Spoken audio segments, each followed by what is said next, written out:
So we go for dinner Monday night with some friends. We're watching Monday Night Football, and then that was the night of the accident, which is it's crazy to think about. You want to tell us your perspective? Yeah. From there, you're at dinner. Yeah. And then I'm like, I think I want to go out, although it's Monday night. How old are you?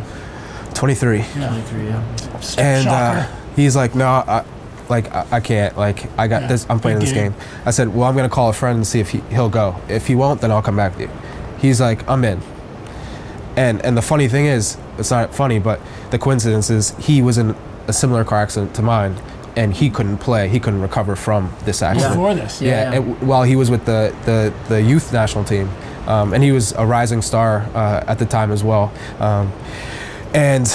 So I go to this bar, and I wasn't like partying. I wasn't in drinking, partying mode. It was kind of just, let me enjoy being back in the States. Let me hang out. And around 2:00, I was like, this is kind of whack. I'm gonna go back. And there were two girls, both whom I met one time before, and they said, we'll drive you back. And so my friend was like, you sure? And I was like, yeah, why not? So I get in the car, I'm in the back seat, and she drives and kind of like comes to like a screeching kind of stop at a light, and I was like, this is kind of weird. I put my seatbelt on, was in the back seat. I texted Gooch Onyewu and the kid I was with, and said, I almost died like a couple times, haha, and like, stop, just hit me up when you're home. The guy was in the car with you? No. I was just texting them saying like, yeah, I almost died a couple times, like, haha. And then not thinking that would ever happen. Yeah, exactly. And the next thing I know, I wake up and I'm in a hospital. But at the time, I was in the ICU. But at the time, I thought I was back in Honduras, and I was in a hostel, and they were stealing my organs. So that's how you came out of the... Yeah. So when I woke up, I was like, I'm in Honduras still. That's and so racist. I'm like, I don't know why, but it was the only explanation. It was logical for me at the time. So if I'm in Honduras and I'm in some type of weird place with bodies all around, people all around you who are you can blame it in I'm hospitals. sure you were pretty drugged up. Yeah, 100%. So I start taking the staples out, and I get to so you wake up. You want to show them? Yeah. That's enough. Not a nice six pack, but yeah. So I get to the fourth staple, and I'm like, maybe this isn't the right idea. But in my head, I was thinking, let me see what they've taken so far. Like you'd know. Wait, where's my kidney gone? Kidney? Well, my liver's tucked around here somewhere, isn't it? Charlie MD. So I kind of lean up. I'm like, well, I'm fast. I think I'm clever enough to get out of here. Yeah. And nurse runs over and was like, lie back. What are you doing? I said, no, you tell me what I'm doing here. And she's like, you're in a car accident. I said, anybody could say that. Where am I? Prove it. Yeah. Prove it. She was like, Mr. Davies, you were involved in a serious car accident and you're in Washington, D.C. And I thought, oh, shit. Well, one, she's speaking English. Two, this sounds about right. And three, yeah, I just got to lie back down. And next thing I know, people come in and drug me up more. And they said, when I went back, when I went with DC United, I went back to the hospital to thank everyone that took care of me. And the nurse who oversaw me in the ICU said, I probably did that at least 10, 11 times. So the injuries you had were broken femur? Broken femur, broken tibia and fibula, a displaced and dislocated and broken elbow. My bladder ruptured, and then my facial fractures, brain bleeding. The scar from ear to ear was due to them making that incision to pull my face down to fix the fracture of my eye socket and my nose. That was a blessing. Yeah, I look so much better now. Show them if you can put the scar in the. I don't know if you guys can see that. But and then I have little scars, and those were like from the drains to drain the blood from the surgery. And I was very fortunate that the swelling stopped in my brain, so and the bleeding. So I was able to stay sharp, stay smart. Stay a you C know, plus. yeah, stay A plus, probably. so- Yeah, but it's fine. Yeah, and from my perspective is I go back to the hotel. Yeah, you were at dinner with them We had 2 curfew. hours before. Yeah, we had curfew at 9, which people broke curfew all the time. And Normally curfew's midnight. it was midnight. Yeah, Yeah, it is it's normally. midnight. So anyways, we're back. It's fine. I wake up at It's midnight. I don't know if it was the day before. It was Monday. The game was on Wednesday. Yeah, right? it's midnight. Okay, it's midnight. Midnight, you're 100% right. I wake up in the morning, Charlie's not there, so I think he went back to Shafiq's and just like crashed there, gonna meet me at breakfast. Phone rings in my room. Oh, he's your roommate. With Yeah. my roommate, yeah. Phone rings in my room. I answer, and they said, "Hi, we're looking for a Charles Davies." First of all, nobody calls him Charles that I know. Everybody's Charlie, you know. And so I didn't know. My initial reaction was protect. So I said, "No, Charles has gone for get a coffee." I thought it was one of the coaches or someone involved in U.S. soccer. And they said, "Okay, well, we were trying to track down a Charles Davies who was involved in a car accident early this morning." And I was like, "Hold on." And I was like, what are you talking about? And they said, "Well, Charles Davies, we found his ID. We looked him up that he's staying at this hotel. He was airlifted to the hotel via helicopter. And he's in ICU. He's critical." And I still remember my reaction. I just like froze.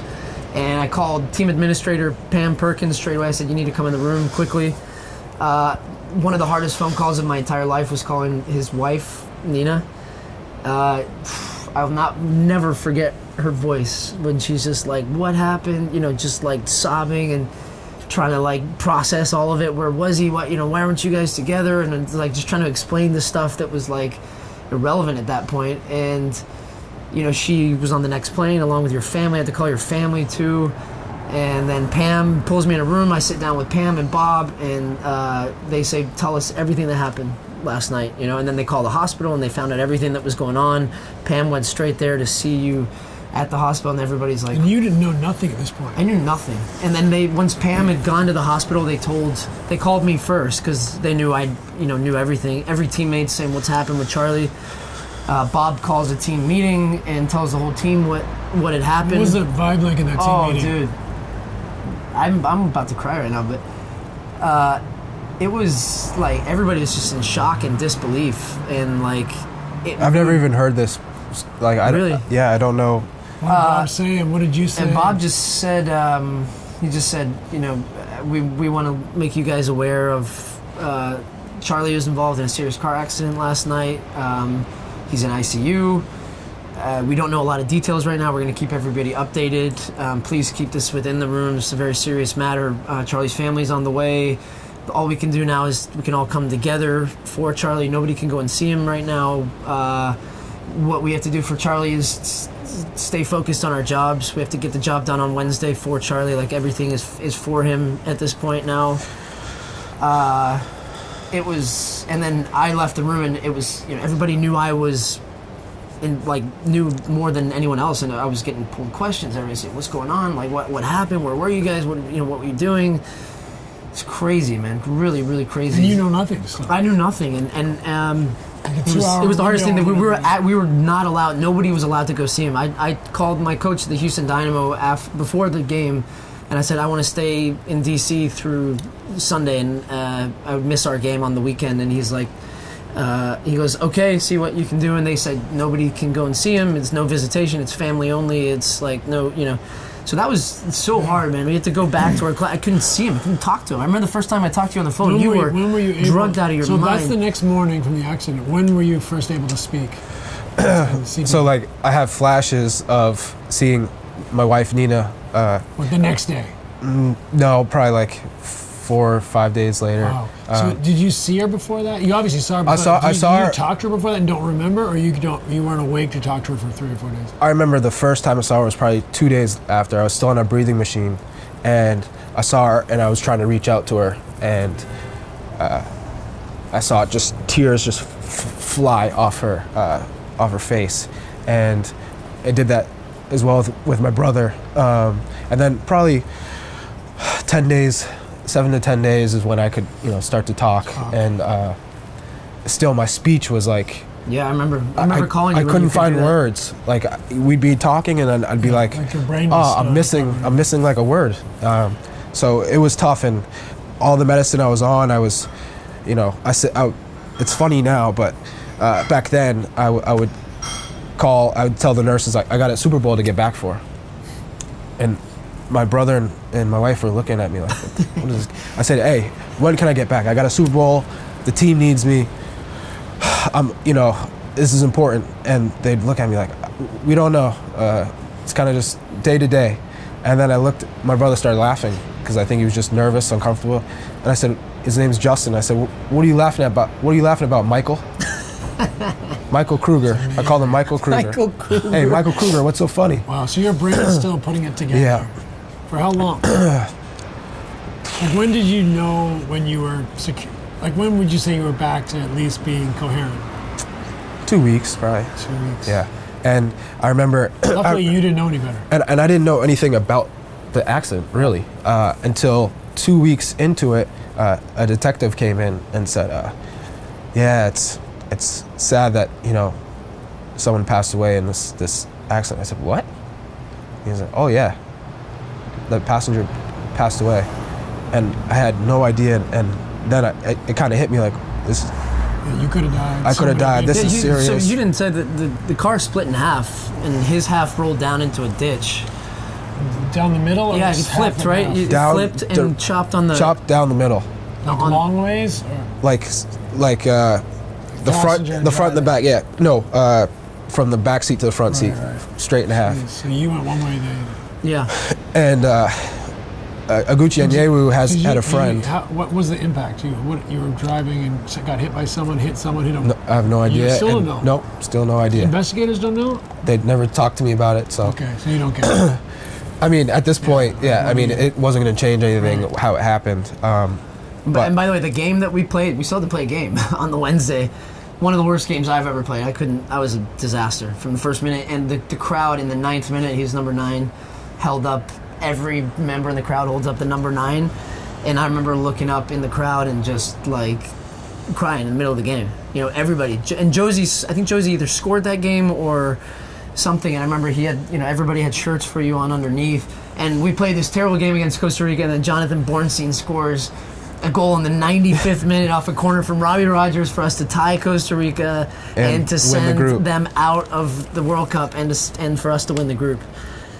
So this just kind of, it was meant to be in some facets of that, but yeah, that was irrelevant, to be honest, for everybody. Nobody cared about that at that point. It was all about Charlie. So, not to belabor it, but then what's the recovery process?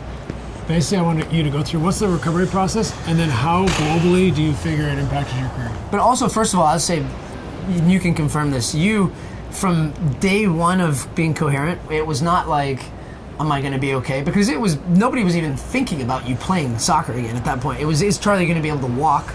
Is he going to be able to function? How's his brain going to be? He was focused the entire time, how do I get back on the field? it wasn't even that. It was like, I got to get back for this World Cup. Yeah. Which is how many months away? 6. No, a little longer, right? November, 'Cause that was November, December, January, 8 February, months. March, April, May, June. 8 Okay. So you wanted to get back to the World Cup, which is obviously impossible when you broke your femur and brain injuries. So what took place? Like, how did you? So in my mind, What did the doctors say? Here's problem 1. Here's problem 2. What did you need to recover from? So from day one, I said, "What's my recovery look like?" to the doctors. They always said, "We don't know." I don't know. So I said, "Okay, well, tell me, when am I healed?" Well, they said typically bones heal from 10 to 12 weeks, and and I said, "So those are my only injuries?" And he's like, "Yeah." Let's go. I mean, Yeah. really. thinking, So I I'll was be back lucky in I didn't a have couple any months. really ligament damage. So I said, "Okay, I can make this happen." So the very first rehab for me was after the 2 weeks in the hospital. I went across the street to the rehab hospital, and because of my dislocation in my elbow, my nerves were asleep, so I had no function with my left hand, and they weren't sure if it was going to come back. And I was like, I got to learn to walk again. And for me, this was like where it really hit me. Everything hit me, and the road that I had to take to get to the World Cup was going to be very difficult, if not impossible. But I'm going to make it happen. I tried to learn to walk, and I was standing up. I looked at my feet, and I couldn't move them. Is this after the bone healed in the femur? This is 3 weeks after the accident. So obviously your femur hasn't healed. No, but when you're trying to get some mobility. Yeah, just get some mobility and let's start this rehab process going. And there were people in wheelchairs and helmets because I was on a brain injury trauma floor. So some of the people you see. At this point, are you totally clear of mind? Yeah. Okay, so you that was tough for you in there, right? Because you felt like that was the wrong place for you to be in. Yeah, I felt like I can't do what I want to do here. Like to see, people with helmets on and crutches and walking by me, and I just felt this is not the place for me. It felt like very eerie, sad. They tried to have me with a roommate, and the roommate was going to the bathroom in his bed, and it was difficult. This is a random question. Was there any Iraq War vets in there? I'm not sure. Okay, and then he goes to Delaware. James Hashimoto, who we both spent probably far too much time with, both doing separate. I think I actually surpassed your time length in Delaware, which Hosh still has your wheelchair. Yeah, he takes it with him. Yeah. So Charlie goes. He rehabs with Hosh for a year. Is that right? He lived in Delaware probably for a year, maybe a little less. No. So just to top up. I go to Delaware because I'm like, I got to get out of this rehab hospital. I'm good. Let's go. Let's get going. Hosh is like, all right, come to Delaware. He was a national team trainer. He's like, we'll start this process. I think when he saw me, when I came, I think he was like, oh, Jesus. My face was swollen as can be. Okay, so immediately your appearance. My appearance. Okay. Right away. But after your appearance, because obviously don't confuse looks with function. Appearance, not to just diminish how awful that would be. What was functionally the biggest thing you had to get over? Femur. I think it was your elbow, isn't it? I still remember Hosh. There's a video of Hosh on the table with him, with his elbow like this. It was Hosh locked. is off the table here, and he is just trying to get function and movement and mobility. Because he had a metal plate. The whole thing was plated in his scar tissue, and Hosh is jumping up and down, trying to get it to move this much, and you're like wincing. But what happened? And the nerves and all that. Exactly, and what happened was because of the brain injury and the broken elbow, the brain told the body to grow bone in the joint. So my elbow was fused, and we didn't know that. So every day, he would try and crank it out, and you can't say that. That's gross. Yeah, a little bit, almost as gross as that toe you got going on there. I can't focus with that thing. Look at those what things. What is that Jesus. I wish we could show the stream here. I'm not sure why we're talking about my toes. The guy's had a fatal car accident. He's trying to recover. His toe is facing that way. Look at that thing. Which one? That. Look at this one. Steve's toes. Jesus. Which one? That one. Look at that. Which look, one? It's facing This that one. way. Yeah. This one. It's going that way. No, it's not. It's going straight. That's it's sideways. That's straightforward. That's straightforward, man. I stand by my toes. It's like a hobbit. You stand on them. Stand on the mic. Stand by them as well. Oh, the comments are flying in. Steve, they all think we should have their own sports channel. Someone should fund that. So yeah, Charlie, you go through all this rehab. Did he just When was go your back to first- the broadcaster's voice? Yeah, he did. Okay. Loud as hell. When Charlie, we gotta readjust the audio. What was when you got back on the field? When you felt you were getting there? I remember you called me the first time you ran a couple miles. Yep. You were over the moon. You even to me though, and best friends, we go back to U20s. And I'm gonna call you out on this because I did the same thing when I was injured later. Is you never wanted to reveal the truth of what was 100% going on because you never wanted to be perceived as either not where you were, a little weak, because we never really totally got vulnerable with each other. And I remember you called me, everything was rosy. You're flying back. You're this and that. You were still struggling with a lot of different things. And even when I've come back from my because you get tired. Everyone's asking you all the time. Is it some of the male denial? Yeah, I think you never want to be vulnerable. Totally. Well, in my mind, I had to trick myself to say, I'm going to make this World Cup, and I'm way further along than I need to be. And certain things I did, which I don't think were possible, but I made them possible, were being able to do quick feet in a ladder. And my quickness was there. And I think I watched myself, and Hash would watch me, and you would think, you just broke your femur and your tib fib like 2 months ago, and you're doing quick feet in a ladder. And I thought, if I've got this far already, 100%. And I remember doing an interview with Jeremy Schaap on ESPN. He comes down to Delaware, and he goes, do you think you're really going to make the World Cup? My face, I look at it now, I laugh. Me and my wife, we watch it, and what the hell were you thinking? My face was bloated as can be, like I got stung by 15 bees. And I'm like, yeah, I'm going to make the World Cup. He's like, you're going to make the World Cup. This is 4 months from the World Cup. Yeah, probably 5 months. And I'm like, yeah, I'm going to make it. And I think he was like, oh, this guy's delirious. That mentality for you, though, got you through it, man. And, we talk about as unachievable as it was, that's what was the driving force. Kept you going. So, but Bob talking about the phone call with Bob Bradley. So this is Bob has to call him national about team coach. Yeah, coach of the U.S. national team. It's in the press. It was a big deal whether Charlie's going to make it back. He's training with Sochaux. So I got back to training with the French team. I don't even know if you can consider what month it are you training. I'm training full in April, which is insane. Wow. Yeah. And how was that going? It was the type of training where I would get on the field. If I got a ball, they were taking it off of me easy, and just couldn't move. Like today. Couldn't move. Possession, I would hide. I didn't want to touch the ball. Yeah. But then there'd be times where I get a ball and I could run, but it was you run quickly. It was like I was still hobbling a little bit. Couldn't really. Free. No. I tried to race. So you were forcing it. You shouldn't have been out there yet. I was forcing it just because. Yes, I was like, you know what? I just got to make the camp. And Sochaux was being gracious. They were trying to support you. On the outside, yes, but little did I know. That's for another day. Yeah, they didn't want me to be able to go to that World Cup camp, because then the insurance stops paying me and they have to pay me.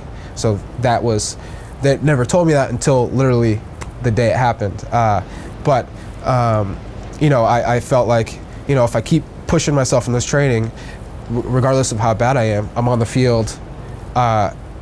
Time heals all. So I thought, it's April now, May, I get to the World Cup camp, give me a month training at that level, and then by June, I'll be ready. So Bob called it, the week before we go to the camp, and 2 days before he has to name the roster, he calls me. And he's like, Charlie, I thought we were going to have this talk at some point before the World Cup, and it's got to be now because of the situation you're in with the club, and I can't take you to the World Cup camp, and therefore you're not going to be a part of this team for the World Cup. But all I can say is we're all so proud of you, how far you've come. You have to continue to push. Continue to push yourself. You've come so far, you got to keep going. And as he's talking this whole time, I'm just streaming, bawling. My wife is sitting next to me. We're in France, and she's bawling because she knows what it is. So you were slightly in denial. Denial the whole time, and that's where. Slightly. But was that moment for you though? Was that you got out of denial. The reality this check. Might not take Yes. And how did you pick yourself up from that? So the World Cup. My wife is like, all right, we got to go to the Bahamas. We need a vacation. We go there, and the World Cup's starting, and I'm like, I can't be here. I don't feel comfortable being on vacation. Like, I need to watch, and I watched every single World Cup game. Cheers, mate. Bella's calling and it was like watching pain. It was so painful, but I couldn't turn it off. I had to be there. And after that Algeria game, they called me, the team in the locker room, and we're like, team calls you. It was Josie and Mo on the phone, and they're like, we did this for you, man. Like, you're part of this team, and everyone got on the phone and said hello, and that was like, that's what touched me. Yeah, You know, that's that. beautiful. That kind of made it okay. Yeah. Right? Like, you weren't forgotten. Right. Like, you know, you couldn't be there, but you know, like, that's one of the biggest things, right? Like, sometimes you went through an awful thing, and if life just moved on without you, you'd feel discarded, right? You'd feel empty. But the fact that they still loved you, believed in you, needed you, and wanted to share that with you, it kind of made it okay for a minute. Yeah, it did. And then, so you, let's fast forward to you. Didn't you score your first goal back at RFK? Was so that yeah, correct? I get back to playing actually pretty